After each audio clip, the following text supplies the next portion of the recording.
Welcome to నిక్షాల. ఈరోజు మనము జర్మన్లోని ఏ grading system use చేస్తారు, అసలు యూనివర్సిటీకి ఏ క్రైటీరియా ఉంటుంది, ఎంత ఉంటుంది ఏంటనేది చూద్దాం. సో బేసిక్గా కంట్రీకి దాని యొక్క గ్రేడింగ్ సిస్టమ్స్ మారుతూ ఉంటాయి. లెట్స్ సే మన ఇండియాలో అయితే అవుట్ ఆఫ్ 10 చూస్తారు, 10 జీపీఏ చూస్తారు, లేదా అవుట్ ఆఫ్ 1000 మార్క్స్ కానీ అంటే మార్క్స్ బట్టి బేస్ అయ్యి అయితే గ్రేడ్ పాయింట్స్ చూస్తారు, లేదా టోటల్ అవుట్ ఆఫ్ మార్క్స్ చూస్తారు. సో బేసిక్గా ఇది వచ్చేసి మన ఇండియాలో అయితే చూస్తారు. బట్ వేరే జర్నల్ ఏంటంటే జీపీఏలు చూస్తారు. అది కూడా 10 దాకా ఉండదు, ఓన్లీ 5 దాకానే ఉంటుంది. 1 నుంచి 2.5, 1 నుంచి 2.5 అలాగా 1 టోటల్ 5 దాకా ఉంటుంది. ఓకే. సో మనకి 1 వచ్చేసి బెస్ట్, చాలా బెస్ట్, అంటే టాప్ ర్యాంక్ అని చెప్పడం. అంటే 1 నుంచి సర్టెన్ అమౌంట్ ఆఫ్ మార్క్స్ దాకా వస్తే గుడ్. ఒకవేళ 5 వస్తే చాలా బ్యాడ్. ఓకే. సో అసలు మనకి ఎందుకు ఈ జర్మన్ గ్రేడ్స్ యూజ్ అవుతాయంటే, సో బేసిక్గా మనం యూనివర్సిటీకి అప్లై చేసినప్పుడు కోర్స్ వెబ్సైట్లోని బ్యాచిలర్స్ డిగ్రీ చేసి ఉండాలి. డిగ్రీ ఏమో 2.4 2.4 కానీ 2.3 2.2 సంథింగ్ 2.5 దాటి ఉండాలి. మనకు 2.5 ఏంటో తెలియదు, అసలు దాన్ని ఎలా మార్చుకోవాలి ఏంటి కూడా తెలియదు. సో బేసిక్గా మనం ఇక్కడ ఏం చేస్తాం అంటే, నిక్షా మేము యాజ్ ఎ టీమ్ కానీ మీకు ఇక్కడ జర్మన్ క్యాలిక్యులేటర్ అని, అంటే మీ గ్రేడ్స్ని, ఇండియన్ గ్రేడ్స్ని జర్మన్ క్యాలిక్యులేటర్లోకి మార్చుకోవడానికి మీకు ఒక ఫ్రీ సర్వీస్ తీసుకొచ్చాం. ఓకే, మళ్ళీ రిపీట్ చేస్తాం, free service. Okay, free of cost. Okay, మీరు ఆ సర్వీస్లోకి ఎలా వెళ్ళాలంటే, ఇక్కడ రైట్ సైడ్ బాటంలోని మీకు క్యూఆర్స్ కనిపిస్తుంది కదా, అయితే క్యూఆర్ని స్కాన్ చేయండి. లేదంటే క్రోమ్లోకి వచ్చి నిక్షాలా.com అని కొడితే మా హోమ్ పేజ్ ఓపెన్ అవుతుంది. వన్స్ మా హోమ్ పేజ్ ఓపెన్ అయ్యాక మీరు ఇలా కిందకి స్క్రోల్ చేసుకుంటూ వెళ్తే ఇక్కడ masters tool about the founder, అంటే మేము ఆఫర్ చేసే services, and next testimonials, and then our products best sellers.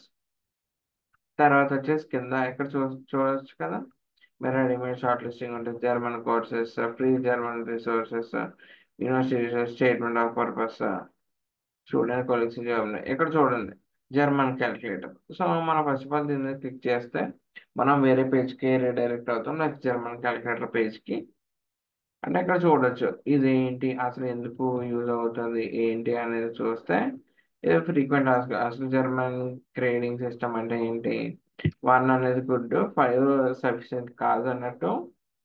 ఇక్కడ మనం ఈ జర్మన్ గ్రేడింగ్ సిస్టమ్ని బవేరియన్ ఫార్మ్ యూజ్ చేసి మనం ఇండియన్ గ్రేడ్స్ని జర్మన్ గ్రేడ్స్లోకి మార్చాం. ఓకే. ఇప్పుడు కొంతమంది డౌట్ ఏముంటుందంటే, ఈసీటీఎస్ జీపీఎస్ ఏమా అంటే, కాదు, అసలు కాదు. ఈసీటీఎస్ అంటే European credit transfer system, academic credits calculate చేయడానికి. ఓకే. సో ఇప్పుడు బేసిక్గా చూద్దాం అసలు ఎలా వర్క్ అవుతుంది ఏంటి అనేది. ఇక్కడ మీరు చూడొచ్చు 1 నుంచి 1.5 అయితే వెరీ గుడ్, అంటే టాప్ ర్యాంక్ ఇది. ఇది అంటే లైక్ సింపుల్గా చెప్పాలంటే ఫస్ట్ ర్యాంక్. 1.6 నుంచి 2.5 సెకండ్, 2.6 నుంచి 3.5 ఇది థర్డ్, 3.6 to 4 ఇది ఫోర్త్, 5 అండ్ అబవ్ అయితే ఇది ఫిఫ్త్. ఓకే. సో బేసిక్గా నాకు తెలిసి అయితే ఇక్కడ దాకా అయితే యూనివర్సిటీ అప్లై చేసుకున్న ఛాన్సెస్ ఉండొచ్చు. But I can't guarantee. ఈ రెండు అయితే చాలా బెటర్ ఛాన్సెస్ ఉంటాయి. ఓకే. సో అసలు చూద్దాం అసలు ఎలా కన్వర్ట్ చేసుకోవాలి, ఇది ఎలాగా ఏంటి అనేది. So maximum grade university, let's say మా మ్యాక్సిమం గ్రేడ్ అంటే 10 ఉంటుంది కదా, 10. మినిమం గ్రేడ్ అంటే పాసింగ్ గ్రేడ్ కొన్నిట్లో 4 ఉండొచ్చు, కొన్నిట్లో 5 ఉండొచ్చు. సరే నేను 5 ఇస్తాను. నాకు వచ్చిన సిజిపి ఎంత, నాకు కరెంట్ గ్రేడ్ ఎంత, 9.2. 9.5 ఇచ్చు, 9.5 ఇచ్చి ఇక్కడ కన్వర్ట్ క్లిక్ చేస్తే ఇక్కడ చూసారా, German grade equal to your score 1.5. ఇప్పుడు ఇక్కడ let's say grade minimum grade 4 ఇచ్చాను అనుకోండి, అయినా సరే 1.3 చేంజ్ చేయాలి. పోనీ ఇప్పుడు వేరేలా చూద్దాం. ఇప్పుడు 9.5 కాకుండా 5.5 చూసి కన్వర్ట్ చేస్తే ఇదిగోండి ఇక్కడ చూసారా, జర్మన్ గ్రేడ్ 3.3. సో అలాగా యూజింగ్ బవేరియన్ ఫార్ములా మేమైతే ఈ పర్టికులర్ ప్రోడక్ట్ స్టూడెంట్స్కి అయితే ఖచ్చితంగా హెల్ప్ అవుతుంది అని చెప్పేసి మేము తీసుకురావడం జరిగింది, that to free of cost. Okay. So నాకు తెలిసి ఐ హోప్ మీకు ఇది అర్థమైంది అనుకుంటున్నాను, జర్మన్ గ్రేడింగ్ అనేది. ఇంకా మీకు నచ్చినట్లయితే నెక్స్ట్ చాలా services one on one call with English mentorship programs ఇలా board n number of universities ఉంటాయి. లైక్ నిక్షార అంటే ఏంటంటే మీరు జర్మనీ వెళ్ళడానికి వన్ స్టాప్ సొల్యూషన్ లాగా. అంటే మీకు అన్ని all post landing, pre landing, accommodation మొత్తం ఇవన్నీ నిక్షార దొరికిస్తాయి. Okay, so that's all for today. Thank you.